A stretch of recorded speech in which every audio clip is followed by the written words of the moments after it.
लोगों से हो पाएगा क्या?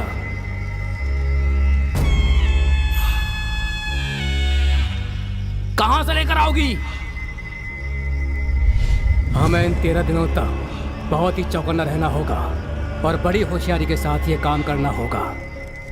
अगर जरा भी चूक हुई तो खत्म। अब बताओ।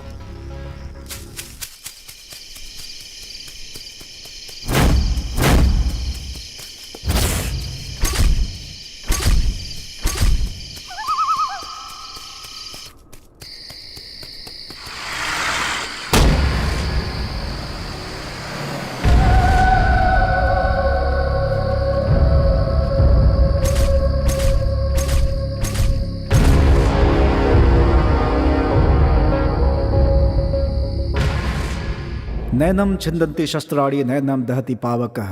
नश्वर शरीर को भेदा जा सकता है किंतु आत्मा को नहीं, जो अमर है। उद्धरेदात्मानम नात्मानम वसादयेत। अपनी मन की शक्ति के माध्यम से अपने आप को ऊपर उठाएं। अब से कई वर्षों पहले चरक सुश्रुत वाग्भट, जो आयुर्वेद के महर्षि माने जाते हैं, प्राणियों के जन्म मरण के विषय में चर्चा करते समय एक शिष्य ने उनसे प्रश्न पूछा कि जीवन और मृत्यु, इन दोनों के बीच क्या अंतर है।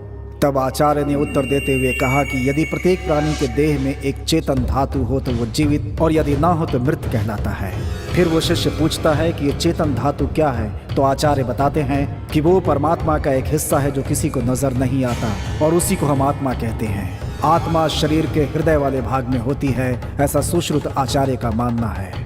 भगवत गीता में श्री कृष्ण कहते हैं, वासांसी जीर्णानि यथा विहाय नवानि गृह्णाति नरो पराणि तथा शरीरानि विहाय जीर्णानि अन्यानि संयाति नवानि देहि। जिस प्रकार मनुष्य पुराने वस्त्रों का त्याग कर नए वस्त्र धारण करता है, उसी प्रकार आत्मा भी वृद्ध शरीर को त्याग कर नया शरीर धारण करती है। जब आत्मा की मनोकामना पूर्ण होती है तो वो अपने मूल स्थान परमात्मा से मिल जाती है, अर्थात मोक्ष की प्राप्ति होती है। और यदि उनकी मनोकामना पूर्ण नहीं हुई तो वो मृत्यु की अग्नि में जलती रहती है। गरुड़ पुराण के अनुसार आत्मा की संख्या 13 मानी गई है। जैसे कि 13 मिनट, आत्मा को शरीर से बाहर आने के लिए 13 मिनट का समय लगता है। 13 घंटे आत्मा अपने शरीर को खोने के कारण 13 घंटे तक तड़पती है। 13 दिन आत्मा अपनी अंतिम इच्छा पूरी करने के लिए अपने सगे संबंधियों के इर्द गिर्द घूमती है। 13 महीने, इस समय में आत्मा के पुनर्जन्म की प्रक्रिया शुरू हो जाती है और 13 साल आत्मा प्रेत आत्मा बनकर सजा भुगतती है। पुराण के अनुसार आत्मा के लिए शुरू के 13 दिन अत्यंत कठिन होते हैं। और साथ में गरुड़ पुराण में ये बात भी लिखी है कि देह से निकलते ही आत्मा देह की बाईं ओर आकर बैठती है और 13 घंटों तक अपने देह के साथ ही रहती है। अपने संबंधियों को रोने से मना करती है, किंतु उसकी आवाज किसी के कानों में नहीं पहुंचती। देह पर जब कोई आकर हार चढ़ाता है तो आत्मा, जिस देह ने मुझे आश्रय दिया था, तूने उस पर हार चढ़ाकर उसका सम्मान किया है, बोलकर उस इंसान से गले मिलती है। ये पता चलने पर कि उसे उसका स्पर्श अनुभव नहीं हो रहा है, आत्मा दुखी होकर देह की बाईं ओर आकर बैठ जाती है। इसीलिए सभी धर्मों में पार्थिव शरीर के बाईं ओर ही उनके सगे संबंधियों को बिठाया जाता है। देह को घर से ले जाते समय उस दुखी आत्मा के कारण घर वालों पर कोई संकट ना आए, घर में दीप जलाया जाता है, क्योंकि अव्याप्त आत्माओं को रोकने की शक्ति केवल अग्निदेव में होती है। पुराणों के अनुसार वो आत्मा अपनी अंतिम इच्छा बताने के लिए 13 दिनों तक अपने सगे संबंधियों के इर्द गिर्द घूमती रहती है। ऐसी ही एक आत्मा के 13 दिनों के सफर की ये एक कहानी है।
पता है तुम यहीं कहीं हो, बताओ ना प्लीज।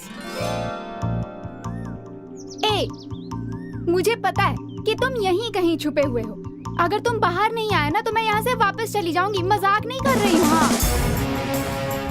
रुक जाओ प्लीज, जाने की बात मत करो जान।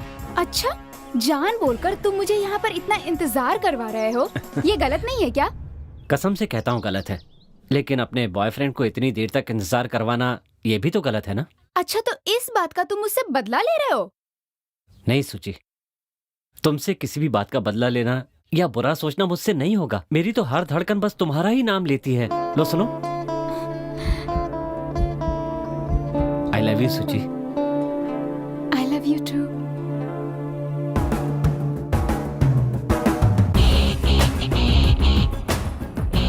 नमस्कार। मेरे पिताजी एक बात कहते थे, तुम चाहे कितने भी बड़े हो जाओ पर अपनी पोस्ट कभी नहीं भूलना, हमेशा लोगों की भलाई के बारे में सोचना। टूरिज्म मिनिस्टर होने के नाते मेरा भी यही सपना है कि मैं इस राज्य का डेवलपमेंट अच्छी तरह से कर सकूं। दैट विल स्टार्ट फ्रॉम मेरे अपने गांव बीदर से। कोई भी प्रॉब्लम आए या कोई आइडिया आए, आप मुझे इमीडिएटली कांटेक्ट करेंगे। And be a good officer mister Ram.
ओहो,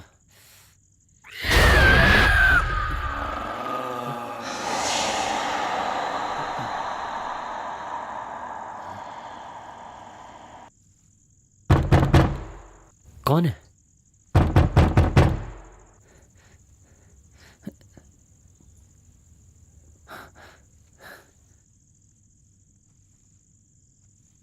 कौन है?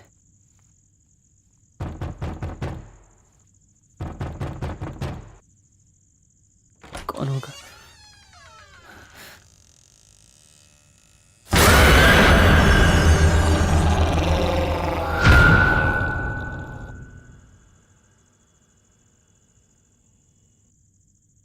कौन है?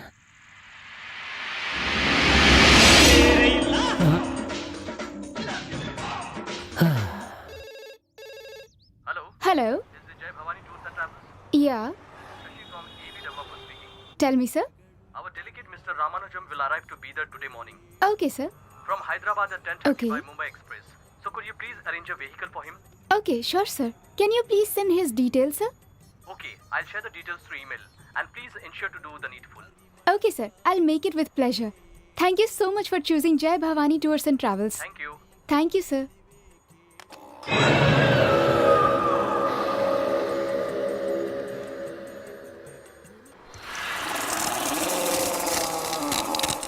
हेलो, आप अभी कहाँ हैं sir? On the way to office madam. तो एक काम, कहिए ना, आपका हुक्म सर आंखों पर। अब तुम जहाँ भी हो वहाँ से यू टर्न मारकर सीधा रेलवे स्टेशन पहुँचो। ओके, उसके बाद? हैदराबाद से एक रामानुजम नाम का आदमी आ रहा है। हेलो,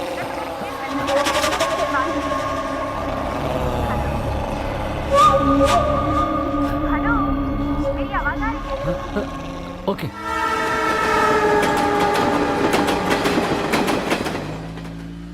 गाड़ी मिली ना सर? हाँ अभी मिली, मैं आ रहा हूँ। वैसे मेरे स्टेटस के हिसाब से बहुत छोटी गाड़ी है, अगर बड़ी गाड़ी होती तो ज़्यादा अच्छा होता। It's a very small city, no problem. Be on the line. Okay sir, मैं मीटिंग के लिए जा रहा हूँ, तो क्या तुम लोगों ने मुझे कोटेशन भेजा है? ज़रा इंक्वायरी करो। अभी बता दो सर। Sorry sir. अरे अरे अरे, अबे तू पीकर चला रहा है क्या? थोड़ा ऐसा चलाना यार, मुझे कोई जल्दी नहीं है। जी sir. Hello hello hello hello. हाँ क्या हुआ भाई? अभी बताता हूँ बोलकर इतना टाइम लगा दिया तूने। अभी मैं कर रहा हूँ सर, बस 2 मिनट। क्या यार 2 मिनट लगेगा कह रहा है? सही से बता कितना टाइम लगेगा? सर भेज दिया सर, देख लीजिए। हाँ शुक्र है, देखता हूँ। Driver sir. Go fast. Okay sir. ए सुन, थोड़ा एसी हाई कर। ऐसे क्या देख रहा है? एसी बढ़ाने बोल रहा हूँ ना तुझे। एसी फुल है सर।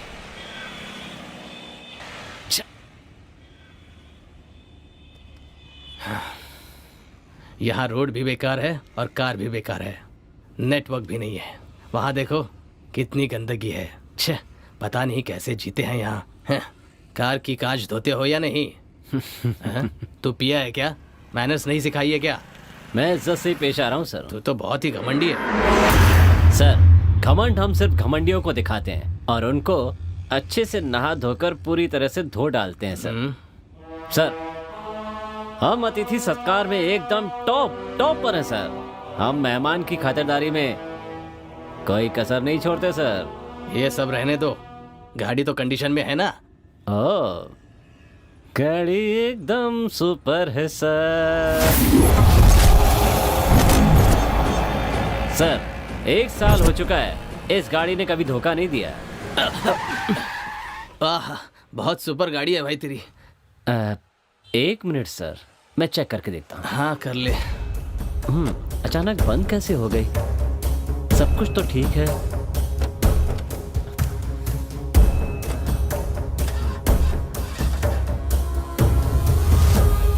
सर बस 2 मिनट सर, मैं ठीक कर दूंगा। हाँ जल्दी कर। ज्यादा टाइम नहीं है। सब कुछ ठीक लग रहा है, फिर चल क्यों नहीं रही है? सर आप बाहर क्यों आ गए सर? बहुत धूप है सर, अंदर बैठिए, मैं 2 मिनट में ठीक कर दूंगा। बस 2 minute sir. Sir please. 2 minute बोलकर 2 घंटे लगा दिए तुमने बनाने में।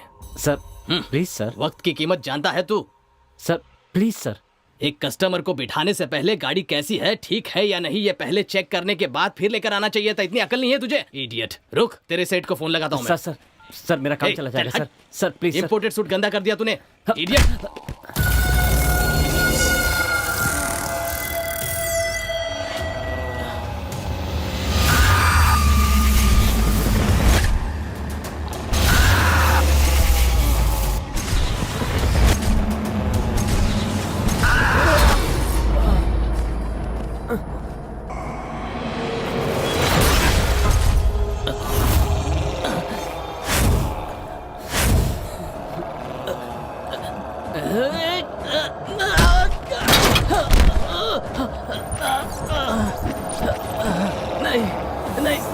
नहीं छोड़ो मुझे। अरे मत मारो। अरे क्या कर रहे हो?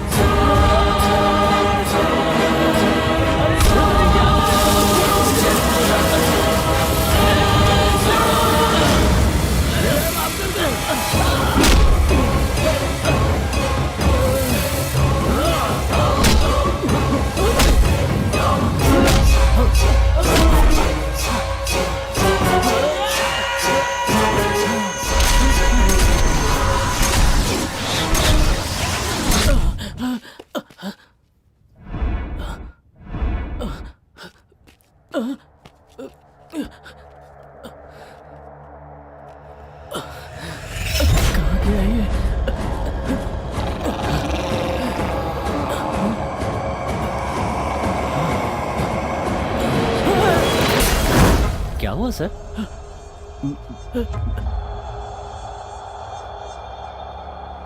क्या बात है? आपको किसने हाथ मत मारा? लगा। बोलिए ना सर। कितना मारा तुमने मुझे? सर मैंने मारा? हाथ मत लगा। खुद मारा और पूछ रहा आप किसने मारा? हाँ? सर हाथ मत लगा बोला ना। सर चलिए हाथ सर। मत लगा। जा सर रुकिए तो। बाप रे। ओहो, आखिर हुआ क्या? कुछ समझ में नहीं आ रहा है। हाँ। तुम यहाँ काम करने आए हो या गुंडागर्दी करने आए हो? हाँ, कस्टमर हमारे लिए भगवान है। Customer is God for the businessman. और तुमने उन्हें मारा? उन्होंने ऐसा क्या किया जो तुमने उन्हें मारा? सर मैंने ऐसा कुछ नहीं किया सर। कुछ नहीं किया मतलब क्या? क्या वो जानबूझकर अपने कपड़े फाड़कर यहाँ तमाशा करने आए थे? तुम्हारे भाई की वजह से मैंने काम पर रखा। जब आए थे तो कैसे थे और अब कैसे हो गए हो? सर वो तुम जाओ यहाँ से, गेट लॉस्ट। जाओ जाओ, दोबारा अपनी शक्ल मत दिखाना। जाओ।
दिखाई नहीं देता? मरना क्या तुझे? चल साइड हट। चल मरने के लिए हमारा ही ट्रक मिला था क्या तुझे? हाँ? अरे सुनाई नहीं दे रहा? ओ भाई चल हट। भाई मैं तो गाड़ी चला दूंगा तुझ पे। अरे क्या सोच रहा है? चल। कहाँ से चले आते? जा जा। चलिए गाड़ी चलिए।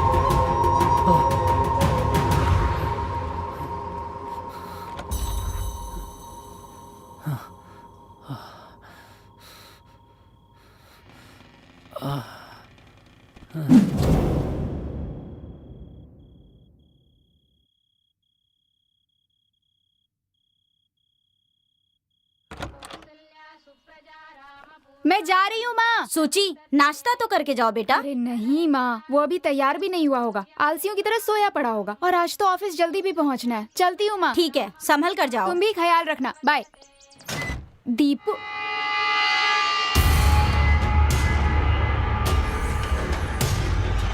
दीपू,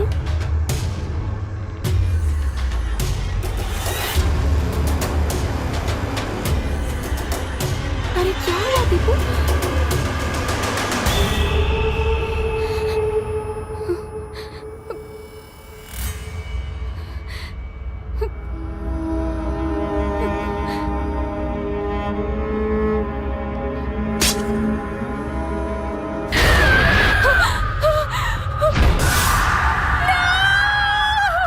ए, क्या हुआ सुची?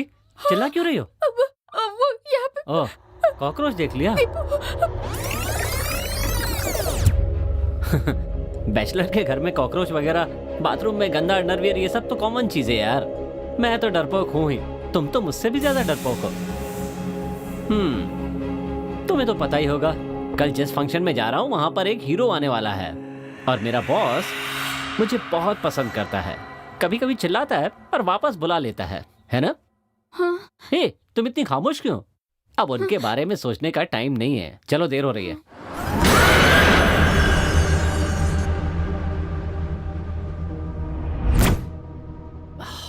आप ग्रेट हैं बॉस। दिन में भी देखने से सबकी हवा निकल जाए ऐसी फिल्म बनाई है। रियली आप एक रियल स्टार हैं बॉस। बोलकर साइलेंट मोड में भी क्या एंट्री दी आपने boss. Really super boss. Vibration mode पे कहिए मैडम। हेलो दीपू, कहाँ हो तुम? तुम परेशान क्यों हो सुची? वो मुझे तुमसे अर्जेंटली मिलना है। इतनी सी बात है? 2 मिनट्स, मैं अभी मंदिर के पास पहुंचता हूँ, ठीक है?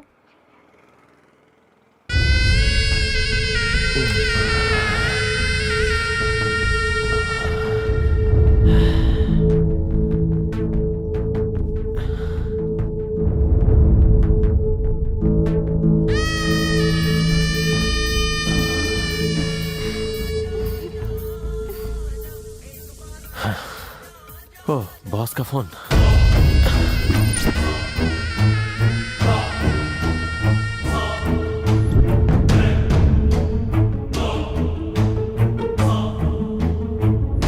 ठीक है बॉस।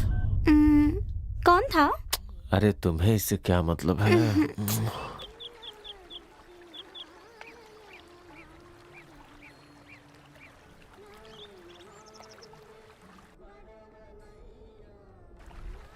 क्या हुआ सुची? तुम बोल क्यों नहीं रही हो? बड़ी परेशान लग रही हो। वो सुबह जब तुम्हारे घर आई थी तो मुझे अजीब सा लगा। अच्छा, मुझे भी यार 2-3 दिन से कुछ अजीब सा फील हो रहा है, इसीलिए तुम्हें यहाँ पर बुलाया। अच्छा, कल फंक्शन कहाँ है? वहीं बीदर फोर्ट में। फोर्ट में है? तो फिर मैं भी तुम्हारे साथ आऊं? हे, वहाँ जाकर देखने के बजाय घर में रहकर टीवी पर देखो, वहाँ पब्लिक बहुत होगी। नहीं बाबा, रहने दो। तुम ले जाओगे या नहीं? ए, इतना गुस्सा होने की क्या बात है? ठीक है, ले चलूंगा। दीपू, हीरो असल में कैसे होते हैं? मतलब दिखने में कैसे होते हैं? और कैसे होंगे? वो भी मेरी तरह स्मार्ट होते हैं। और हीरोइन कैसी होती है? हीरोइन वो भी सुंदर होती हैं। मुझसे भी सुंदर होती हैं क्या? तुमसे तो बहुत सुंदर होती हैं। तुम्हें तो मेरा मतलब वो नहीं है यार। लड़कियां तो फूल की तरह होती हैं, जो पेड़ पर भी अच्छी लगती हैं और पेड़ से तोड़ने के बाद भी। अब तुम्हें ही देख लो, दिन के उजाले में तुम कितनी ब्यूटीफुल लगती हो और रात में और भी ज्यादा हसीन लगती हो, और पास आने पर चने के झाड़ पर मत चढ़ाओ। सच कह रहा हूँ। आई love you Suchi. I to love you Deepu.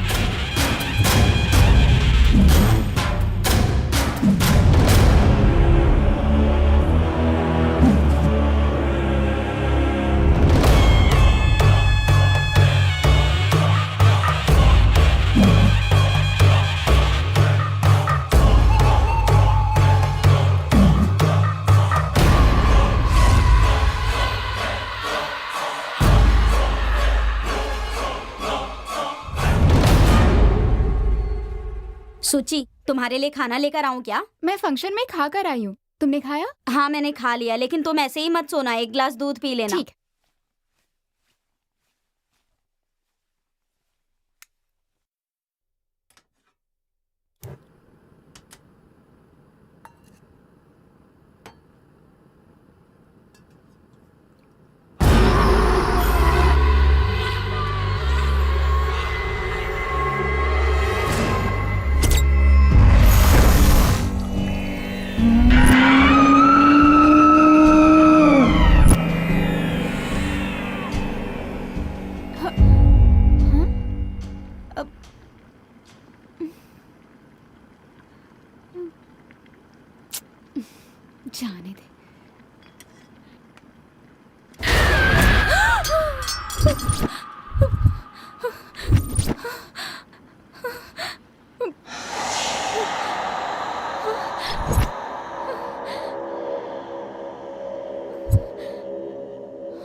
Hello,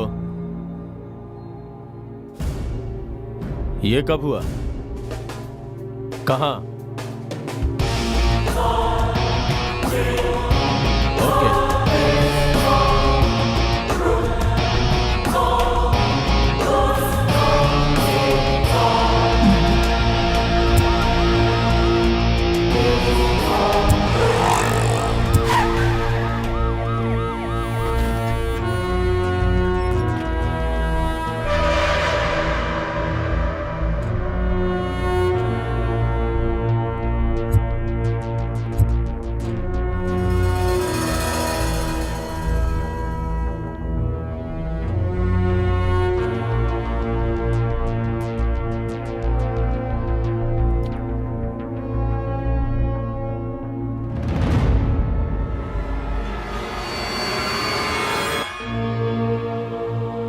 इसने आत्महत्या क्यों की?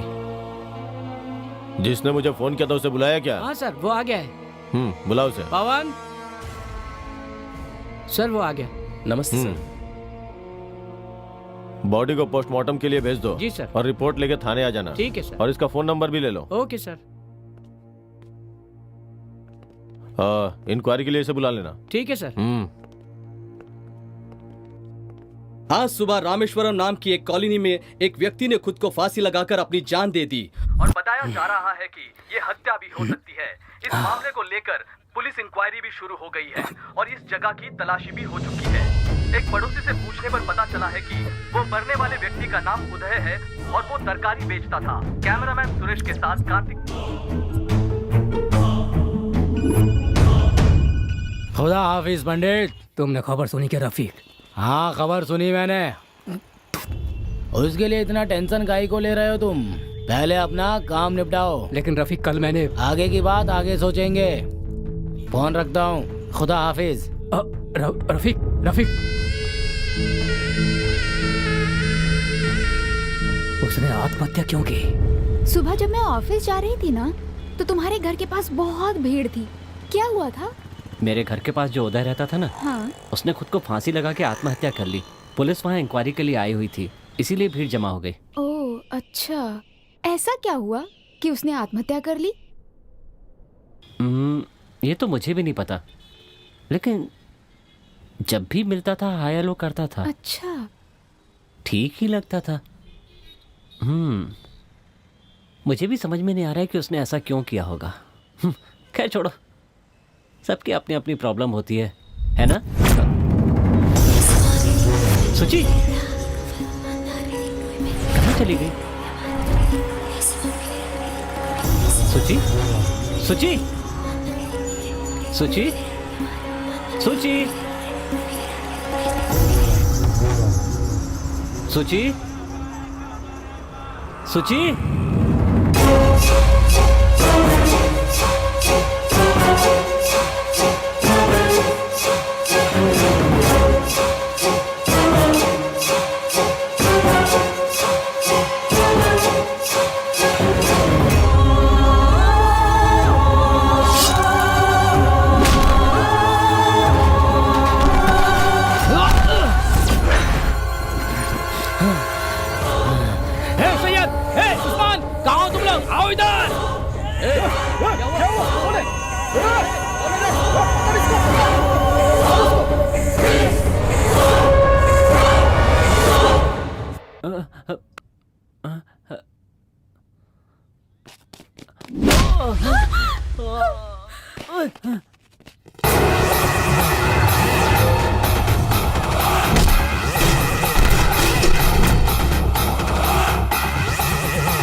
दिमाग खराब हो गया है तुम्हारा?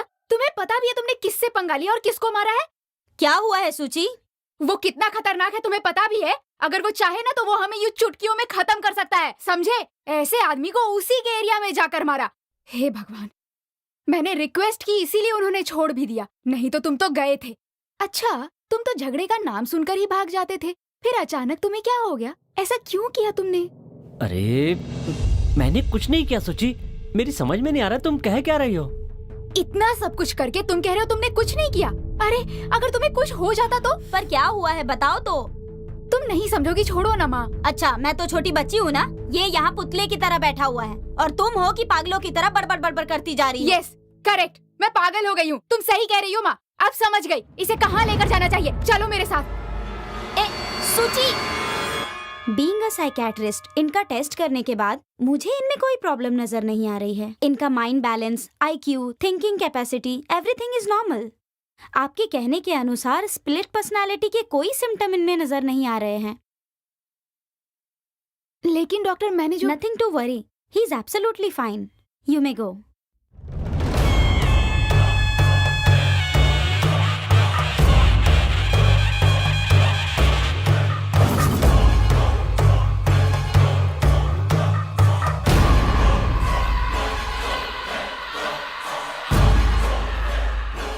और कितने दिन ऐसे ढूंढते रहेंगे हम लोग? अब उनके दिमाग का दही हो रहा है, जल्दी खोजो सर।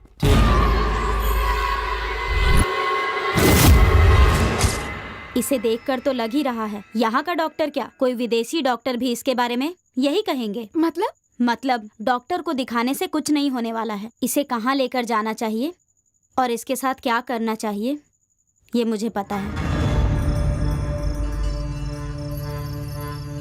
आपने जो बताया वो इसके साथ सिर्फ आज ही नहीं हुआ है, 6 दिनों से हो रहा है। 6 दिनों से हम लोग सिर्फ किले के चक्कर लगा रहे हैं पंडित। अब सिर्फ 7 दिन बचे हैं, पता नहीं क्या होगा। तुम जरा शांत रहोगे क्या? बाबा, ये किस लिए? वो इसलिए क्योंकि पिछले 6 दिनों से एक बहुत ही ताकतवर रूह इसके पीछे पड़ी हुई है और वही इसे सता रही है। उस रूह से कोई तकलीफ तो नहीं होगी? उसे क्या तकलीफ हो सकती है? वो इसके पीछे क्यों पड़ी हुई है? वो इसके साथ ऐसा क्यों कर रही है? ये जानना आसान नहीं है। मिला? नहीं मिला। यहाँ जाऊं?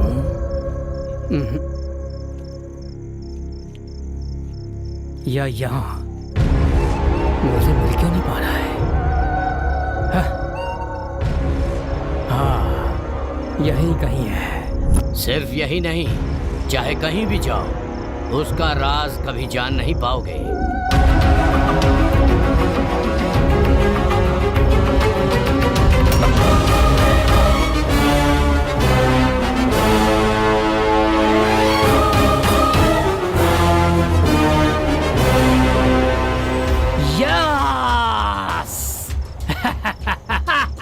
यस यस, यही वो जगह है जिसे हम इतने दिनों से तलाश कर रहे थे।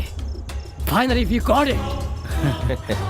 6 दिनों से हम लोग जिस जगह को ढूंढ रहे थे, आज वो मिल ही गई। इंशाल्लाह। पंडित जी, आपने घर दिखाया।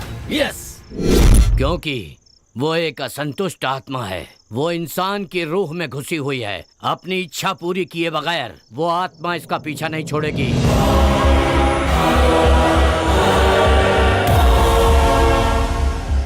13 दिनों तक वो इसके साथ रहेगी। लेकिन एक बात मैं आपको बताना चाहूंगा, उसके पास अपना काम पूरा करने के लिए 7 दिन बचे हैं। 7 दिन बचे? रफीक, शफी, मुरली, आज शाम को ठीक 7 बजे तुम लोगों को 7वें दिन का काम जो मैंने बताया था वो शुरू कर देना चाहिए। ठीक है सर। हो जाएगा पंडित। हाँ, ये जो 7 दिन है इसके लिए खतरे से खाली नहीं है। 8वें दिन से हम लोग अपने सारे के सारे सपने पूरे कर सकते हैं, जो चाहे कर सकते हैं। बट हमें ये 7 दिन बहुत ही चौकन्ना रहना होगा। लेकिन आपको आगे 7 दिनों तक इसका बहुत ख्याल रखना पड़ेगा।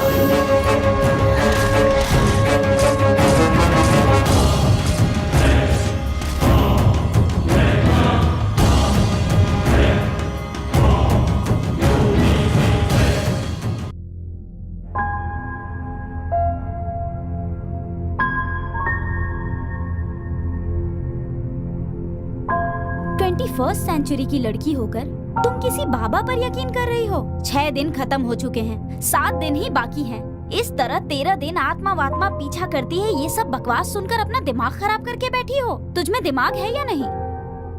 मार्केट में जो मैंने अपनी आंखों से देखा, अगर वो नहीं देखती तो मैं इतना परेशान नहीं होती।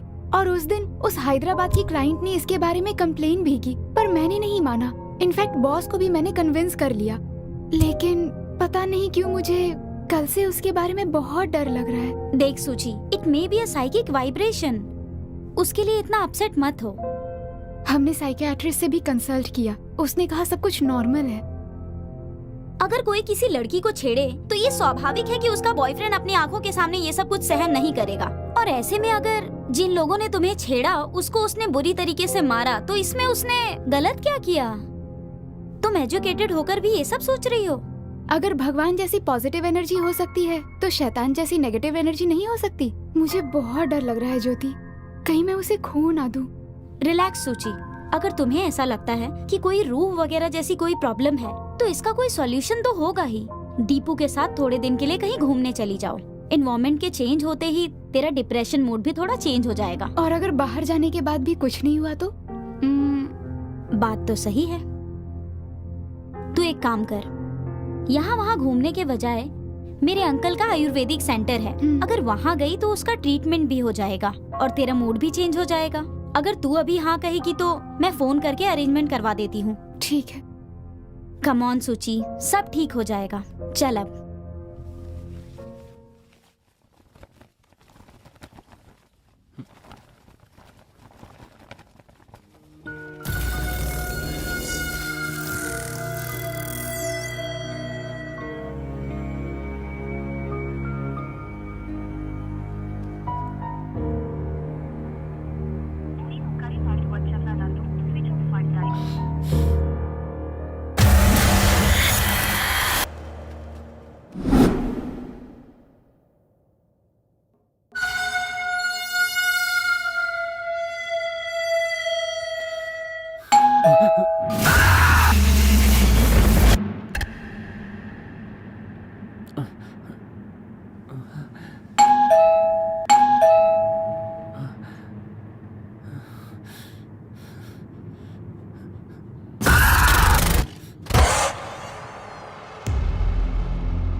तुम हो। क्या हुआ दीपू, तुम इतने डरे हुए क्यों हो? क्या बताऊं सुची, दरवाजे की घंटी भी बजती है तो खोलने में डर लगता है मुझे।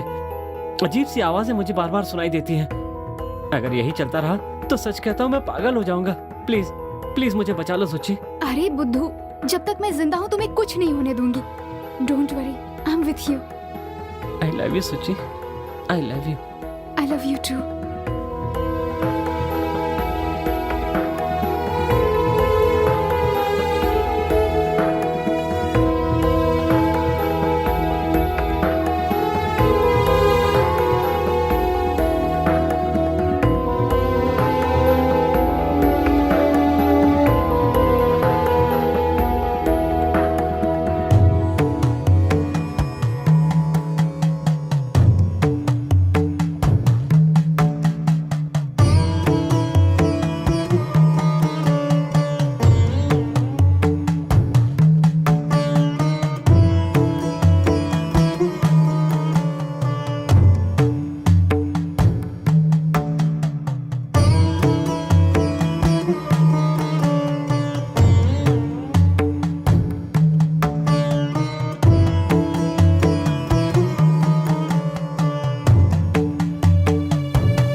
बेटा दीपू।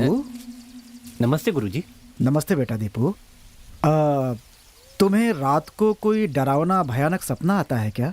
और फिर उस सपने में तुम्हें कोई बुला रहा है, ऐसा महसूस होता है क्या? ऐसे सपने तो नहीं आते सर, लेकिन क्या? हकीकत में ये चीजें मेरे साथ हो रही हैं सर। अच्छा। यही कुछ 8-10 महीने से पता नहीं क्यों मेरे घर जाते ही कोई मेरे आगे पीछे आसपास घूम रहा है, मुझे अपने पास बुला रहा है, ऐसा लगता है। ठीक है, ये बात तुमने अपने माँ बाप को बताई? कहने के लिए कोई मेरा अपना है ही नहीं सर, मैं नाथ हूँ।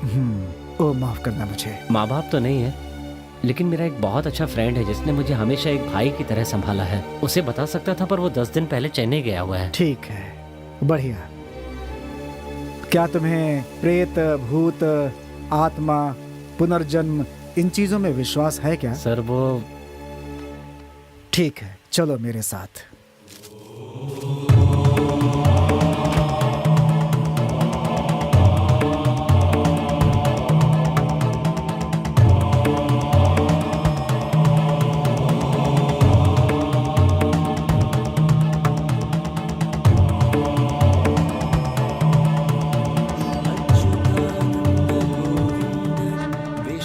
श्लोक सुनाई दे रहा है तुम्हें? हाँ सुनाई दे रहा है। इसे यदि संभव हो तो धीरे धीरे धीरे दोहराते जाओ। ठीक है सर। और फिर कल क्या हुआ था, परसों क्या हुआ था, उसके पहले क्या हुआ था, ये सब धीरे धीरे याद करते जाओ। याद करो बेटा, याद करो।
बीदर के नवाब का काम लाजवाब है। बस आपकी दुआ है भाईजान।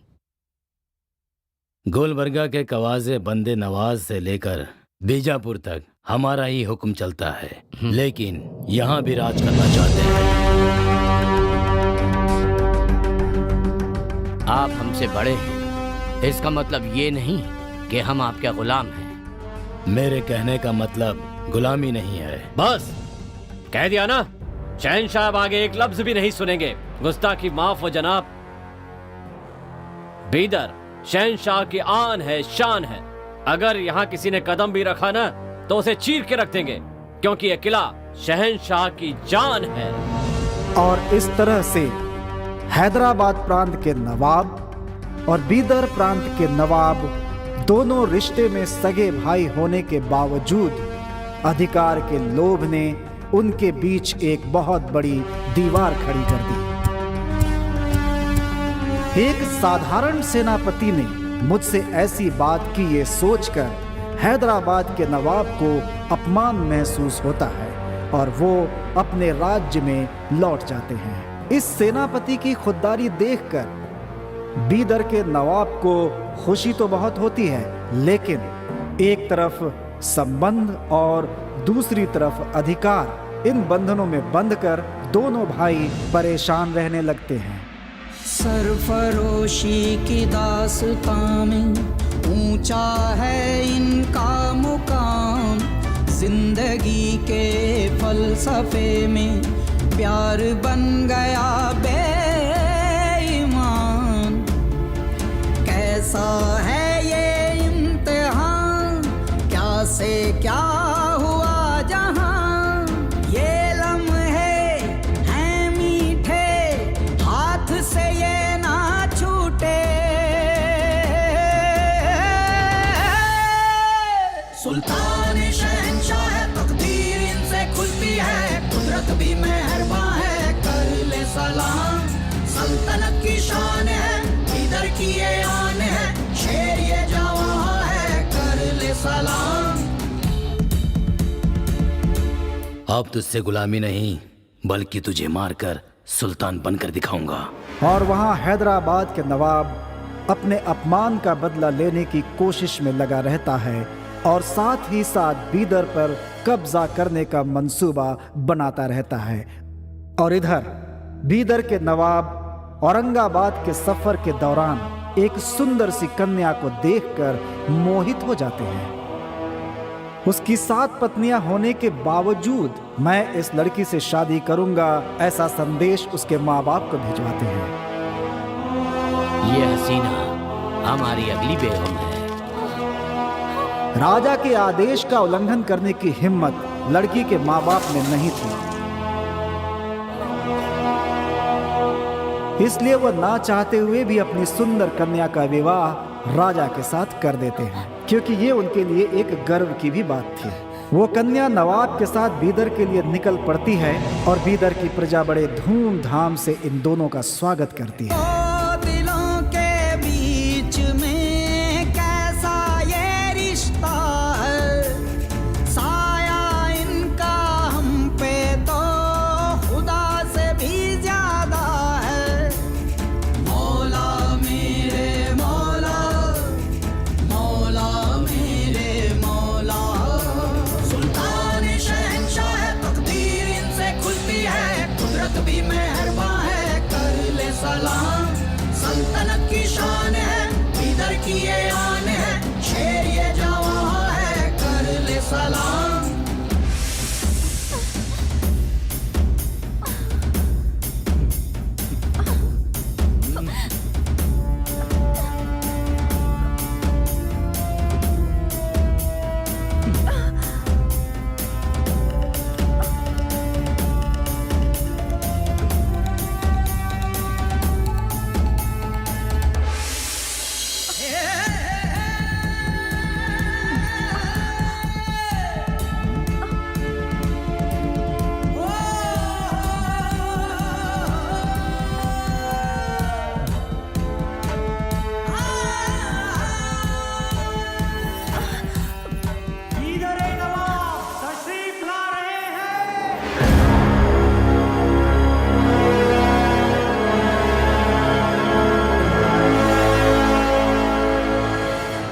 अंगारों पर चलने वाले पैर मखमल के बिस्तर पर हैं, लेकिन आपके चेहरे का बेगमी ताज कहाँ खो गया जानसीन? जनाब, आपसे क्या छुपाना। मैं नहीं चाहती थी कि मैं किसी की बेनाम बेगम बनूं या 8वीं हसीना बनूं। मैं तो अपने दिल में पनाह देने वाले एक दिलदार को चाहती थी। बस माफ कीजिए जनाब। आप हमारी बेगम तो हैं, लेकिन उससे पहले आप यहाँ की रियाया हैं और लोगों के साथ जबरदस्ती करना हमारे इस जिस्म में जब तक जान है तब तक तो ये मुमकिन नहीं।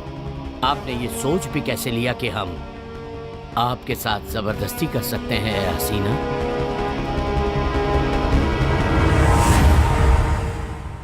एक बात सुन लीजिए, आपके दिल में अपनी जगह बनाने के बाद ही मिलेंगे। अल्फाजों में कह ना पाऊं, मिल गया ऐसा इनाम, टूटे दिल से रह ना पाऊं, हंस पड़ेगा ये जहां। कैसा है ये इम्तिहान, क्या कमी है मेरी जान, ये मुश्किल की महफिल कैसे करूं मैं बयां।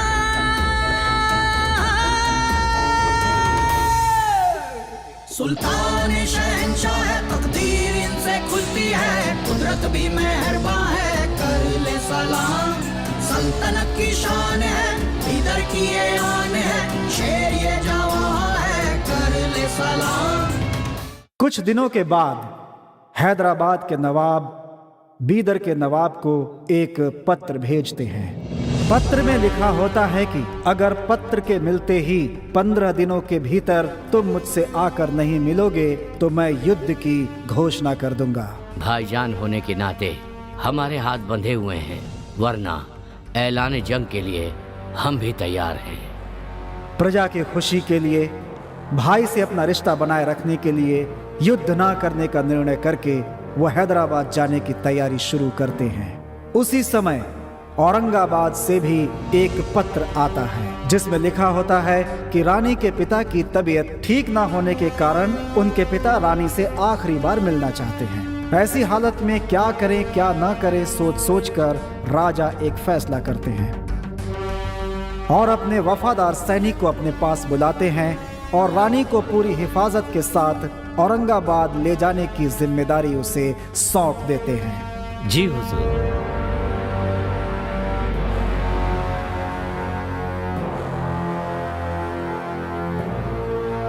या खुदा, ये किस इम्तिहान में फंसा दिया है तूने। शहंशाह से ये बात मैं कैसे बयां करूं कि उनकी रानी मुझे चाहती है। अपने शहंशाह के भरोसे की कीमत मैं कैसे चुकाऊं, और शहंशाह के हुक्म को मैं मना भी नहीं कर सकता। हाँ, यही ठीक होगा। फिर सेनापति अपने एक करीबी मित्र को बुलाता है और उसे एक छोटा सा बक्सा और एक पत्र लिख कर देता है और कहता है कि अगर मैं किसी कारणवश वापस नहीं लौटा तो ये चीज़ें अपने नवाब को दे देना। और इसके बाद वो रानी को लेकर सफ़र पर निकल पड़ता है और फिर रास्ते में। मैं आज तक तेरे जनाब के साथ बिस्तर पर हुई नहीं। मुझे पता है। तू मुझे कबूल कर ले। जहां पनाह से गद्दारी जब तक इस जिस्म में जान है तब तक मुमकिन नहीं है। मेरा ये वादा है कि हमारा ये नाता शहंशाह को पता नहीं चलेगा।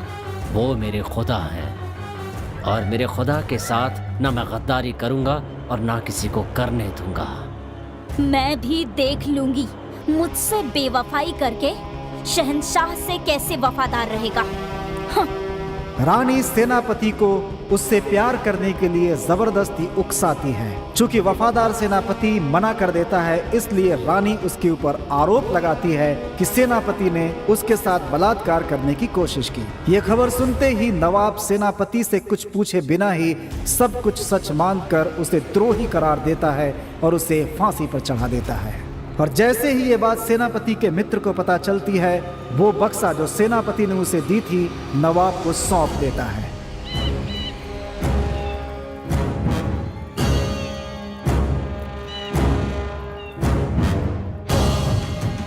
ऐ मेरे खुदा, मुझे माफ करना। अगर आप एक इशारा करते कि 100 लोगों से लड़कर आ, तो मैं खुशी खुशी चला जाता। अपनी जान की बाजी लगाकर मैं दुश्मनों को मार गिराता या उनके हाथों आपकी खातिर अपनी जान दे देता। मगर आपने एक बहुत मुश्किल काम सौंपा, आपकी बेगम को मेरे साथ भेज दिया। अफसोस की बात यह है कि आपकी बेगम आपको नहीं बल्कि मुझे चाहती है। औरंगाबाद के इस 3 दिन के सफर में अगर जवानी के जोश में मैं बहक गया, आपसे गद्दारी करने का बोझ मैं सह नहीं पाऊंगा। इसलिए मैं अपनी मर्दानगी को खत्म कर रहा हूं।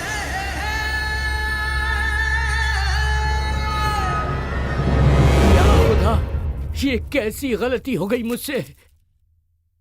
अपने राजा के प्रति वो सेनापति इतना वफादार था कि उसने अपना लिंग काटकर अपने पुरुषत्व का त्याग कर दिया था ताकि उससे कोई गलती ना हो।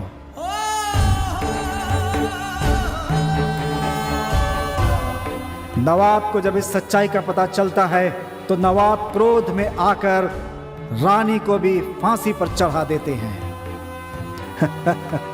लेकिन रानी की मौत से भी नवाब को तसल्ली नहीं मिलती।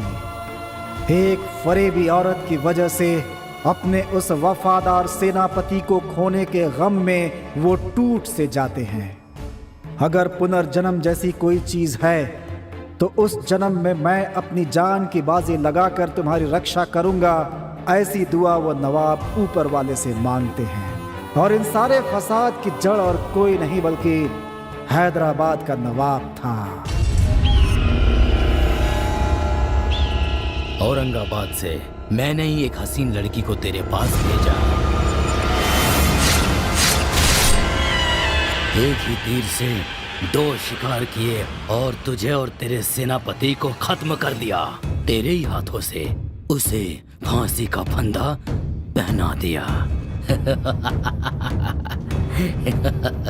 उस दिन उसकी आवाज बीदर के किले में गूंज रही थी ना, अब मेरी हंसी की आवाज पूरा बीदर सुनेगा।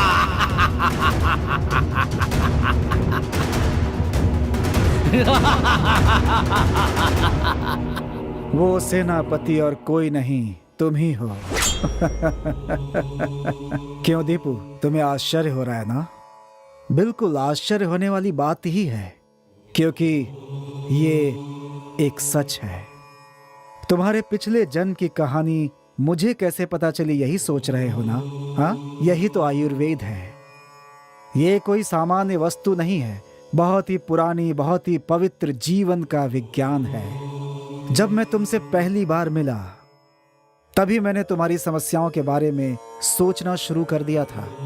फिर मुझे पता चला कि पिछले 10 दिनों से एक अत्यंत ही अज्ञात शक्ति, एक पवित्र आत्मा तुम्हारे चारों ओर मंडरा रही है। मंत्रों के उच्चारण से उस आत्मा से मैं संपर्क करने की कोशिश करता रहा। हाँ, मुझे सफलता मिल गई। इस प्रयोग से मुझे जो पता चला है कि जो तुम्हारा पीछा कर रही है वो राजा की आत्मा है। पिछले जन्म में निर्दोष होने के बावजूद तुम्हें फांसी पर चढ़ाने की जो उसने भूल की, उसकी वजह से वो पश्चाताप की आग में जल रहा है और प्रायश्चित के लिए ही इस जन्म में तुम्हारा पीछा कर रहा है। इतने दिनों से वो आत्मा तुम्हारी रक्षा कर रही है, इसीलिए पिछले 10 दिनों से तुम्हारे साथ ऐसा हो रहा है। वो आत्मा तुम्हें डराने के लिए नहीं और ना ही तुम्हें परेशान करने के लिए तुम्हारा पीछा कर रही है, बल्कि तुम्हें बचाना चाहती है। उसे सिर्फ 13 दिनों का ही समय मिला है, जिसमें से 10 दिन बीत चुके हैं। अब उसके पास सिर्फ 3 दिन ही बचे हुए हैं। तुम्हारे ऊपर जब भी किसी प्रकार का संकट आ रहा है, वो हर बार अपने तरीके से बचाने की कोशिश कर रही है। अब तुम्हें खतरा किससे है, वो तुम्हें कैसे बचा रही है, ये सब मैं नहीं जानता, लेकिन वो आत्मा तुम्हें कुछ बताना चाहती है, लेकिन तुम उससे डर रहे हो, इसीलिए वो चुप है।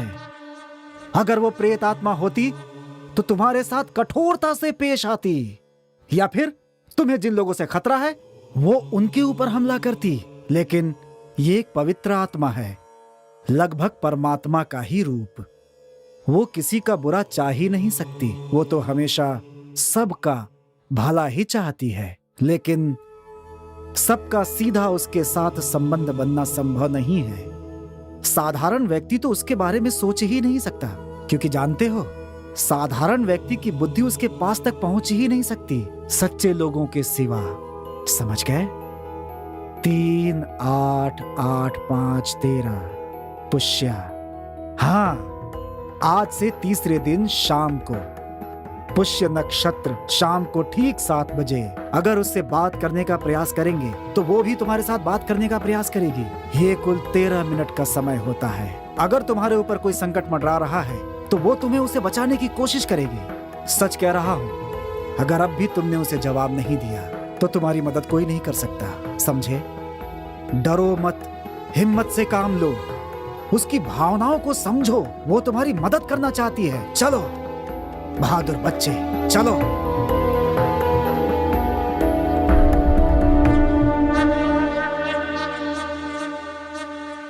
सुची, क्या हुआ माँ?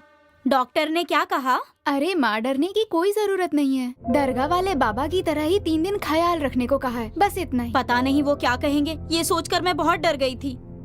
मैं कुछ नहीं चाहती, बस तुम दोनों खुश रहो, मेरे लिए इतना काफी है। बस तुम दोनों की शादी करवा दूंगी तो मेरी जिम्मेदारी खत्म हो जाएगी और तुम लोगों की नई जिंदगी शुरू हो जाएगी। क्या पता क्या शुरुआत होगी। क्या कहा? कुछ नहीं, शादी आराम से होगी ना। शादी आराम से ही करेंगे, लेकिन जल्द से जल्द मंगनी कर लेते हैं। तुम लोगों के आने से पहले मैंने पंडित जी से बात करके रखी है। कल का दिन बहुत शुभ है, उन्होंने कहा कल ही मंगनी करवा लो। कल ही?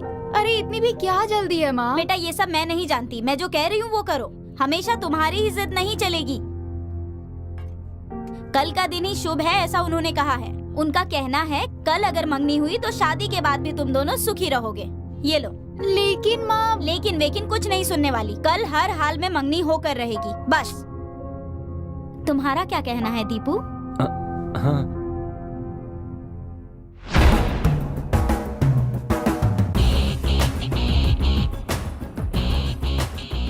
उस दिन सबको लग रहा था कि उसने खुद फांसी लगाई है। लेकिन इसमें तो लिखा है कि it is not hanging death. उसमें ड्रग्स इंजेक्ट किया गया था और ड्रग्स की वजह से ही हार्ट ब्लॉक हो गया, जिसकी वजह से मौत हो गई। हाँ sir. I think this is not due to cervical pressure. इस रिपोर्ट से पता चलता है कि डॉक्टर कितना चालाक है, तो फिर मर्डर करने वाला बहुत ही चालाक होगा। अच्छा, उस दिन स्पॉट पे इंस्पेक्शन करते वक्त कुछ एविडेंस मिले थे ना जो तुम्हें दिए थे? यस। कहाँ है वो? ये लीजिए sir. Good. Bhavani travel agency.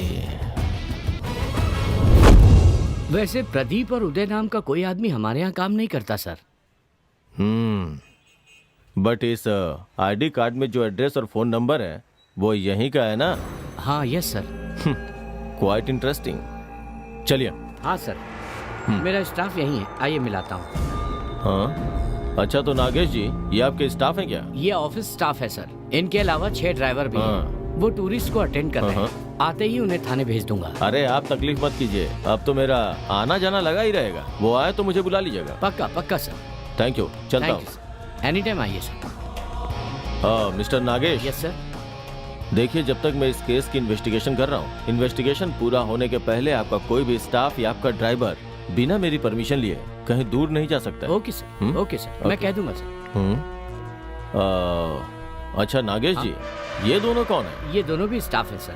हाँ। ये रिसेप्शनिस्ट सुचित्रा है और ये दीपू है ड्राइवर। ओह नमस्ते सर। ये क्या है? आज हमारी एंगेजमेंट है सर, इसलिए इन्हें इनवाइट करने के लिए आए थे। मिठाई लीजिए। Thank you. लगता है इनविटेशन के पहले ही मैं बिन बुलाए मेहमान की तरह आ गया। बाय द वे, सदा खुश रहो। भगवान आप लोगों की जोड़ी बनाए रखे। Thank you sir. सर शाम को मेरी सगाई, आप जरूर आइए। सिर्फ आज ही नहीं, अब तो मेरा आना जाना लगा रहेगा। Okay, take care. See you mister Nagesh. Okay sir. Sir एक सवाल पूछना चाहता हूँ मैं। हाँ। जहाँ पर मर्डर हुआ है और हमें जो आईडी कार्ड मिला वो इस ट्रैवल एजेंसी का, ये तो कंफर्म हो गया है ना सर?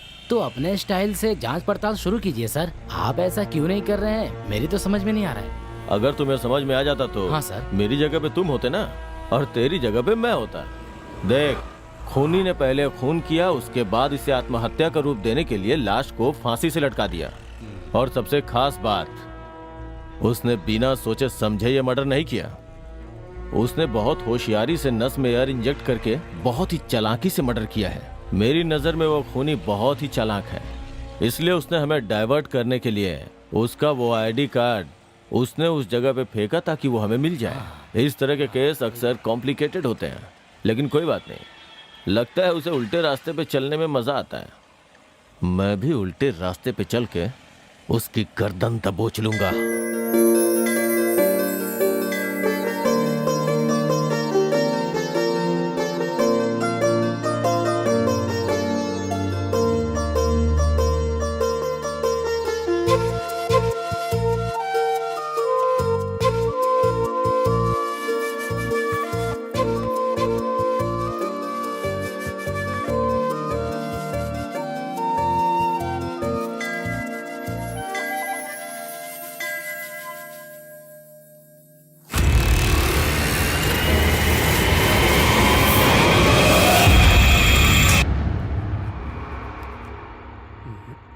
मेरे हिसाब से यहीं कहीं होना चाहिए। यहाँ से इस जगह पर आते हैं तो इस जगह पर ही होगा।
तुम्हें वहाँ जाने की क्या जरूरत थी?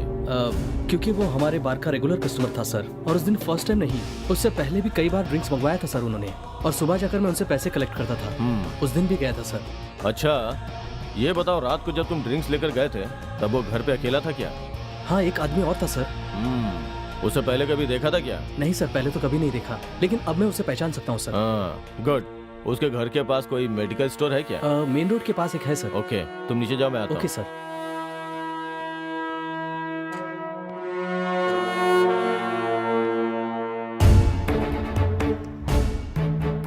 इतनी चालाकी से खून किया है, मतलब इसके पीछे जरूर कोई मकसद है। Medical store.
कहाँ चला गया ये?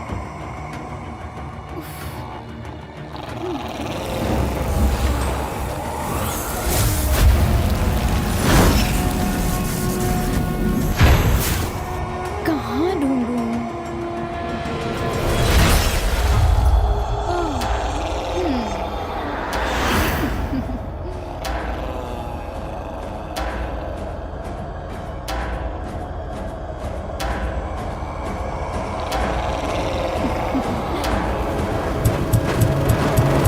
क्या हुआ साहब आपको? किस ख्याल में डूबे हुए हैं? नहीं कुछ नहीं। उस डॉक्टर ने जो कहा अगर वो सच हुआ तो? उसके लिए इतना सोचने की क्या जरूरत है? जो होना है वो हो कर रहेगा। तुम बेकार में टेंशन मत लो। लेकिन वो लेकिन मुझे नहीं सुनना। मैंने कहा ना, कल से सब कुछ ठीक हो जाएगा। हम पहले जैसे ही रहेंगे। अब मैं तुम्हारी एक नहीं सुनूंगी। कल शाम को मैं 5 बजे आऊंगी। तुम तैयार रहना। मैं तुम्हें एक नई जगह लेके जाने वाली हूँ। ठीक है।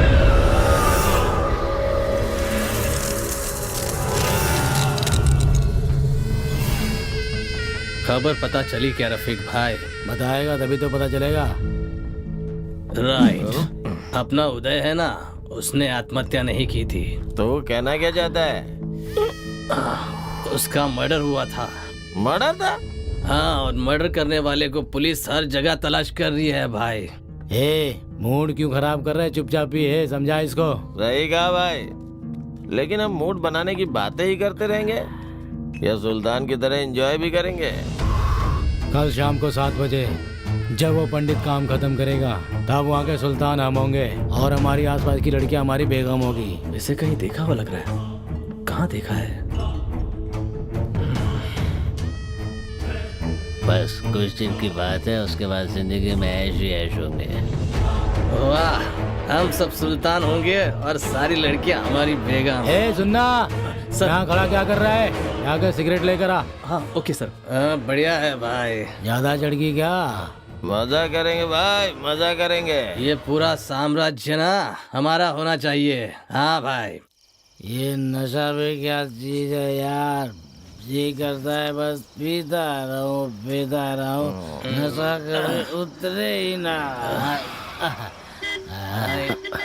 हट जाओ भाई। चुप कर। क्यों बजा रहा है तू इतनी तेज? भाई साहब क्या है? थोड़ी देर के लिए गाड़ी हटा लीजिए ना, मैं निकल जाऊंगा यहाँ से। नहीं जाने दिया तो? रोड तेरे बाप का है क्या? क्या? तो क्या मैं ऐसा बोलूं भाई? कौन है बे?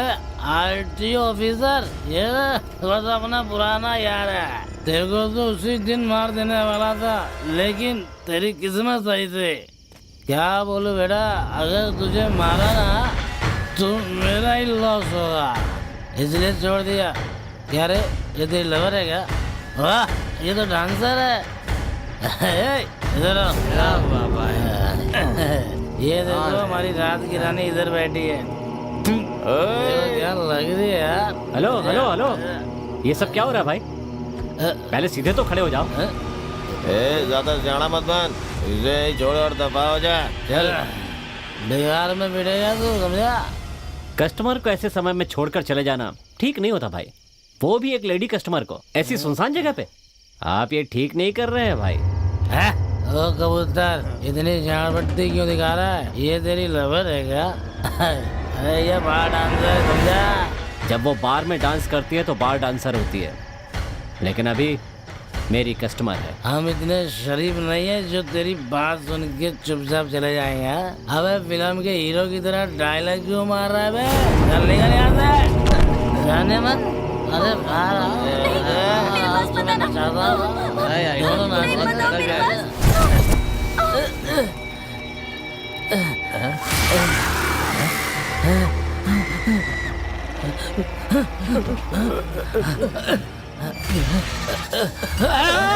अरे भूतिया भागो, भागो भाई।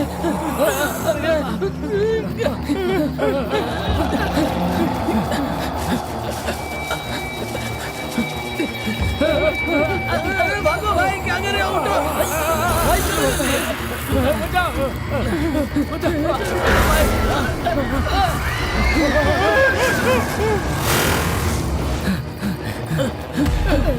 दरवाजा खोलो, दरवाजा खोलो, बंद करो। क्या हुआ क्या हुआ?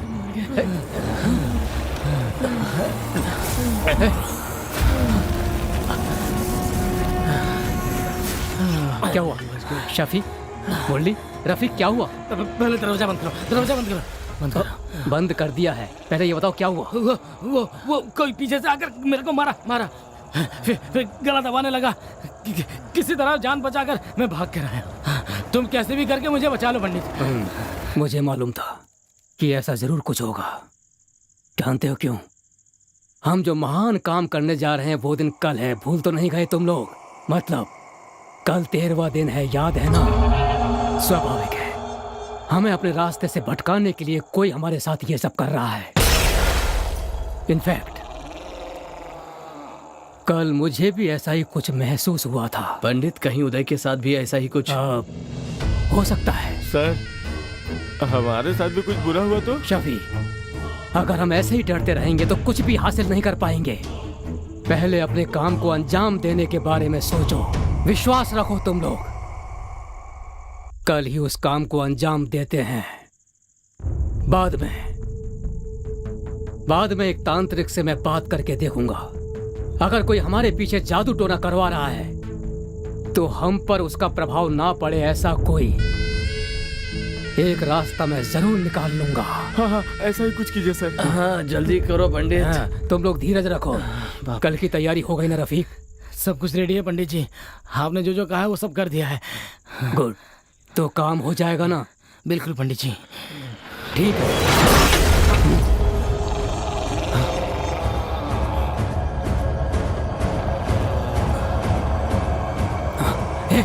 डरो मत, कूल रहो, कूल।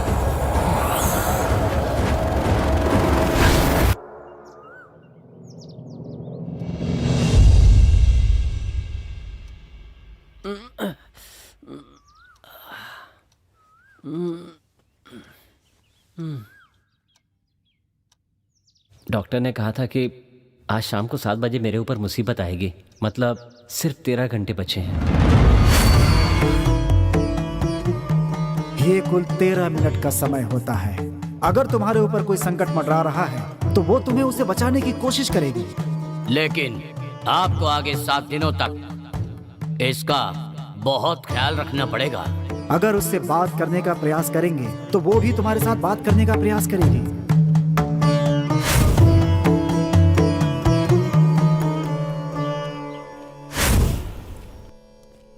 नमस्ते सर। अरे पवन, क्या हुआ आज इतनी सुबह सुबह? सर, उस दिन रात को उदय के साथ जो आदमी था ना, वो कल रात हमारे बार में आया था सर। आपको मैंने उस वक्त फोन भी किया था, पर आपका फोन नहीं लग रहा था सर। अच्छा, हो सकता है नेटवर्क की प्रॉब्लम रही हो। सर ये देखिए, मैंने उसकी फोटो ली है। गुड। वो कुछ बड़ी चीज की प्लानिंग कर रहे थे सर। इसके साथ और 2 लोग थे। आज रात को किले में कुछ काम खत्म करने की बात कर रहे थे सर। मतलब यहीं आस पास में रहते हैं वो? हाँ सर। दोबारा तो मैं फिर बुलाऊंगा, आ जाना। जरूर सर। ठीक है, थैंक यू।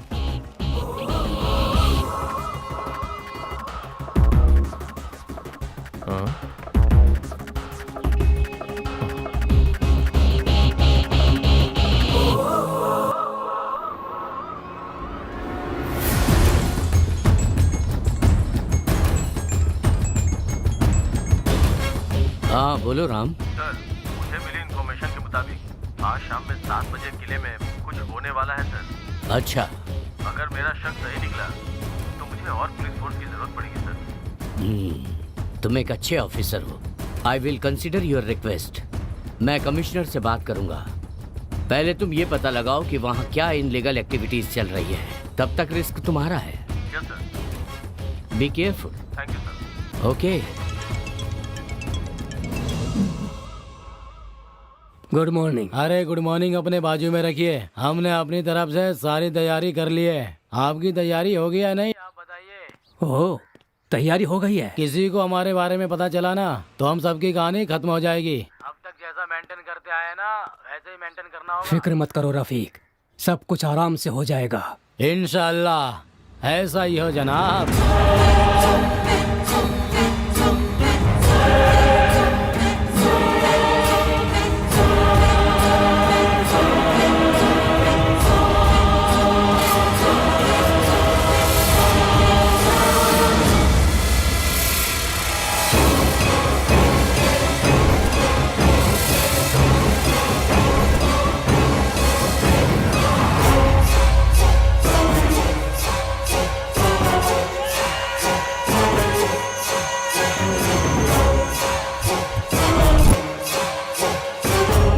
यही वो किला है। इस पुराने किले के सिर्फ 2 ही एंट्रेंस हैं। अगर हम उसे ब्लॉक करके कवर करेंगे तो वो जरूर फंसेंगे।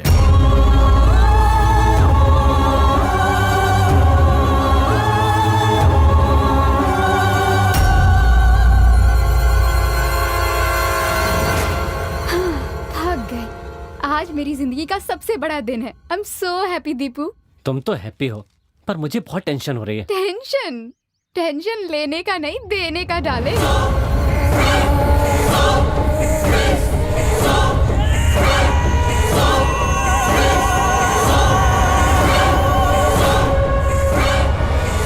सब ठीक हो जाएगा। चलो चलते हैं।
देर हो रही है। वो आने वाले हैं ना? हाँ, वो पक्का आएंगे सर। ऐसा मौका फिर से नहीं मिलने वाला।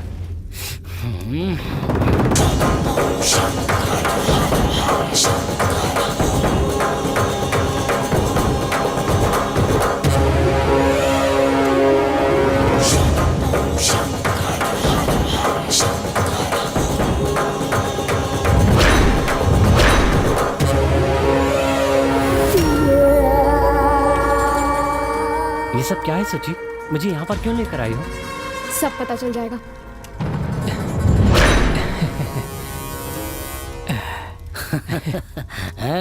देखा पंडित? गुड रफीक, अच्छा अरेंजमेंट किया है।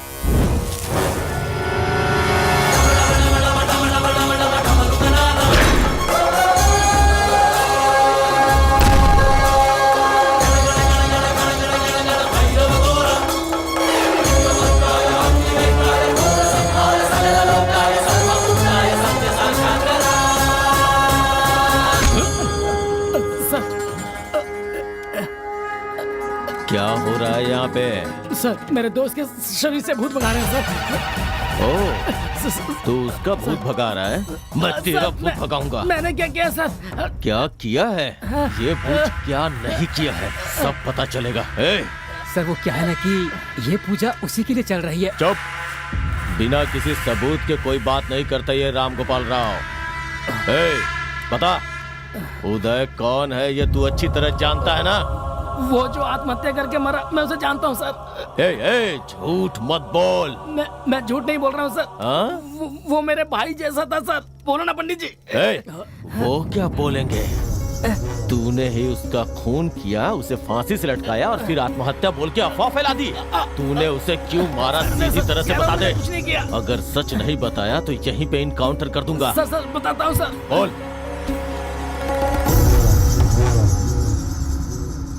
नमस्ते भाई। भाई पैसे सुबह आके ले जाना। ठीक है भाई।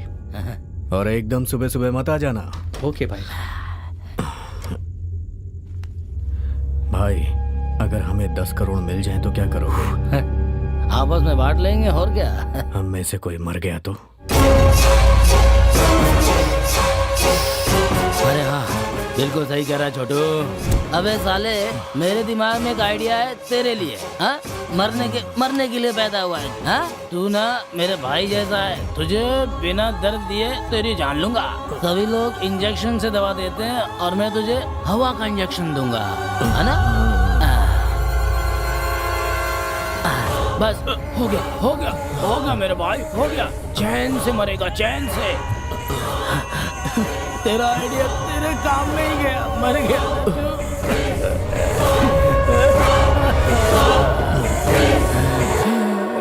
इतनी कम उम्र में ही आत्महत्या कर दी तूने। मेरा भाई कैसा था, मुझे छोड़ के चला गया। अब मैं किसके साथ दारू पीऊंगा? नस में एयर इंजेक्ट करता है, बहुत बड़ा डॉक्टर है क्या?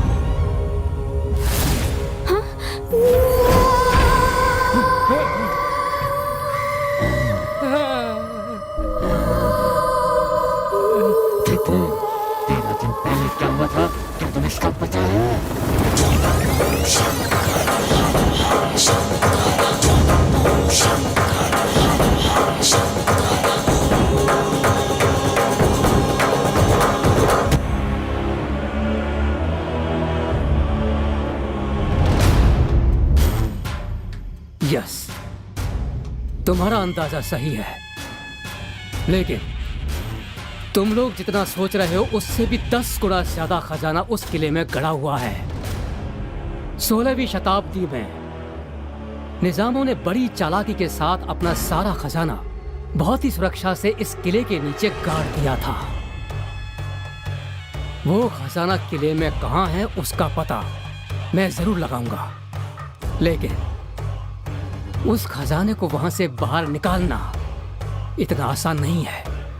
उसे वहां से बाहर निकालने के लिए कहते हैं 13 साल में एक बार पुष्प नक्षत्र में एक बड़ी पूजा करवानी होती है। 13 साल के बाद? हाँ, लेकिन उन 13 सालों को पूरा होने में अब सिर्फ 13 दिन ही बचे हैं। सिर्फ 13 दिन। और एक और जरूरी बात यह है कि उसे जमीन से बाहर निकालने के लिए हमें 5 जीवों की बलि चढ़ानी होगी। 5। ये तुम लोगों से हो पाएगा? अरे पंडित, थोड़े से पैसे के लिए अपने माँ बाप को भी बेचकर खाने वाले लोग हैं हम। अगर बोरी भर के सोना मिलेगा तो हम कुछ भी करने के लिए तैयार हैं। आगे का डिटेल बताओ तुम। अरे ये काम इतना आसान नहीं है रफीक, इसमें हमारी जान भी जा सकती है। पैसे से दुनिया चलती है पंडित, काम कोई भी हो चलेगा। तो ठीक है, आज से ठीक 13 दिनों के बाद ठीक 7 बजे हम लोगों को पूजा शुरू करवानी होगी और हमें बलि चढ़ानी होगी। पानी में रहने वाले जीव की बलि, भूमि पर रहने वाले एक जीव की बलि और आकाश में उड़ने वाले एक जीव की भी बलि। इन सभी जीवों की बलि हमें देनी होगी। Last but not in the list, पुष्प नक्षत्र में जन्म हुआ। हमारे पूजा के समय तक एक ऐसा नर जो हमेशा से ब्रह्मचर्य का पालन करता हो, ऐसे मनुष्य की बलि चढ़ानी होगी। पंडित, तुमने जो कहा वो हम सारी चीजें ला सकते हैं, लेकिन पुष्य नक्षत्र में जन्मे हुए ऐसे आदमी को हम कहाँ से लाएंगे बताओ? हाँ, ये तुम लोगों को सोचना है। इन सबसे भी जरूरी है पुष्प नक्षत्र में जन्मा हुआ आदमी। अब बोलो, क्या तुम लोग ये काम कर सकते हो? हाँ, हो जाएगा। उस ब्रह्मचारी लड़के को मैं लेकर आऊंगी, बाकी का इंतजाम तुम लोग कर लेना। तुम लाओगी? किसे लाओगी और कैसे लेकर आओगी तुम? वो लड़का है ना दीपू, जो कि मेरे प्यार में पागल हुआ पड़ा है, उसे लेकर आऊंगी। इसकी जिम्मेदारी मैं लेती हूँ। उस लड़की के बारे में बताने के लिए मैं दीपू के पास दौड़ा चला रहा था। किसी तरह से दीपू को तुमसे दूर रखना चाहता था, लेकिन रास्ते में एक ट्रक ने मुझे टक्कर मार दी। मैंने दीपू को समझाने की बहुत कोशिश की, लेकिन फिर उसे ये सोचकर छोड़ दिया कि डर से उसे कुछ हो न जाए।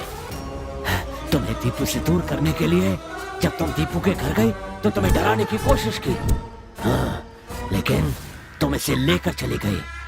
हाँ, तुम दोनों को दूर करने की मैंने बहुत कोशिश की, पर मेरी सारी कोशिशें नाकामयाब हो गई।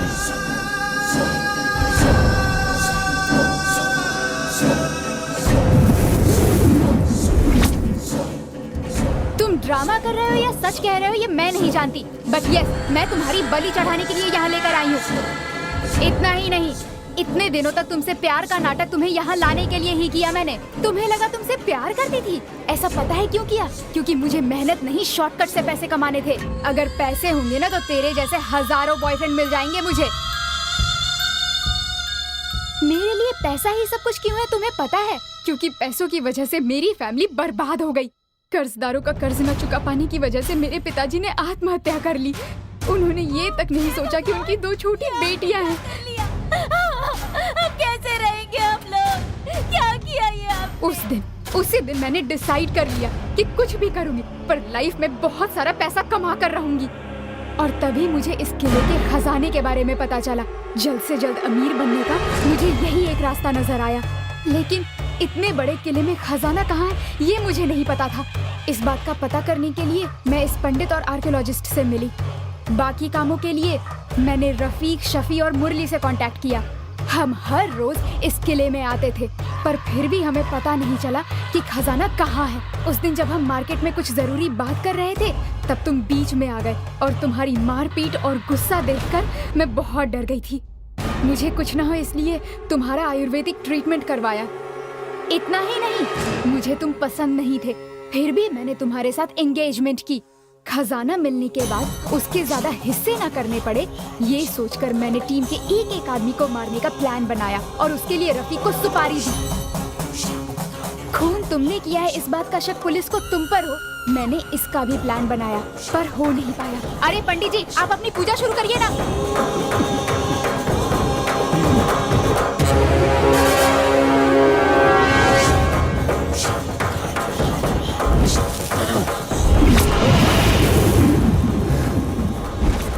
सोचा तुम्हें जान से मार दूं, पर ऐसा नहीं कर पाया।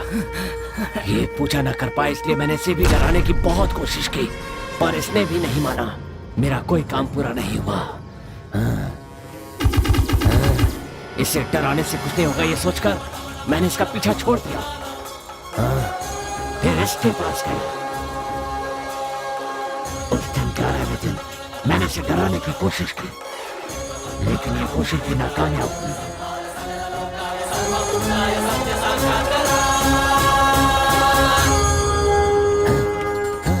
फिर आखिरी में मैं इन लोगों के पास गया।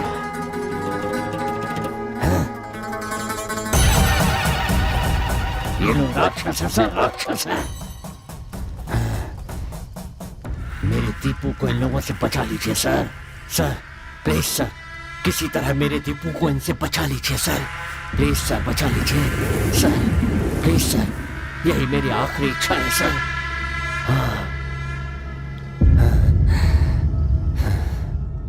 एक ऐतिहासिक स्मारक में खजाना है, ऐसी गलत बात फैलाकर इस काम को अंजाम देने के लिए और ये साजिश रचने के लिए, यानी एक इंसान का खून करने की कोशिश करने के जुर्म में नारायण पंडित और उनके चारों साथियों को ये अदालत आईपीसी सेक्शन 320 बी के तहत उम्र कैद की सजा सुनाती है।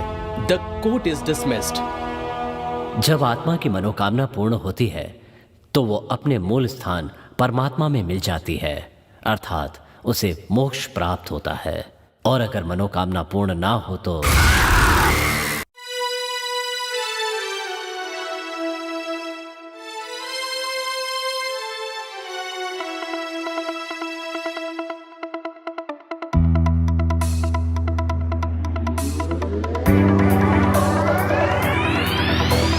याद आ रहा है,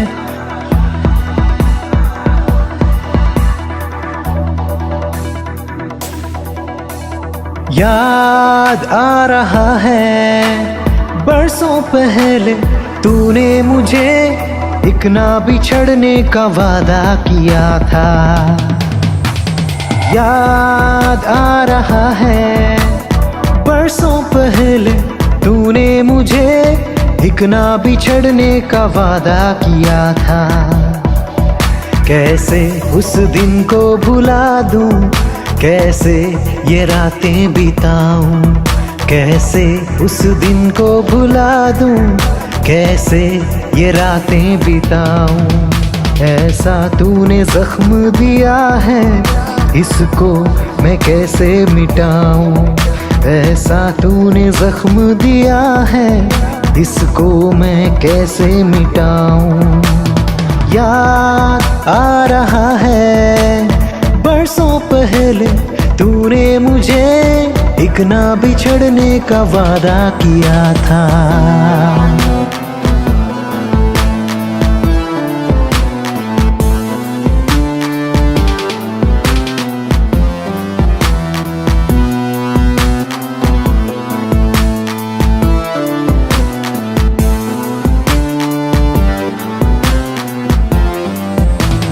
लेके सारी खुशियाँ ऐसे क्यों धोखा दिया।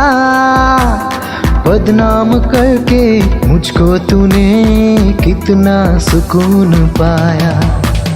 लेके सारी खुशियाँ ऐसे क्यों धोखा दिया। बदनाम करके मुझको तूने कितना सुकून पाया। हाँ, लेके सारी खुशियाँ ऐसे क्यों धोखा दिया। बदनाम करके मुझको तूने कितना सुकून पाया। कैसे उस दिन को भुला दूं, कैसे ये रातें बिताऊं। कैसे उस दिन को भुला दूं, कैसे ये रातें बिताऊं। ऐसा तूने जख्म दिया है, इसको मैं कैसे मिटाऊं। ऐसा तूने जख्म दिया है, इसको मैं कैसे मिटाऊं। याद आ रहा है, बरसों पहले तूने मुझे एक ना बिछड़ने का वादा किया था।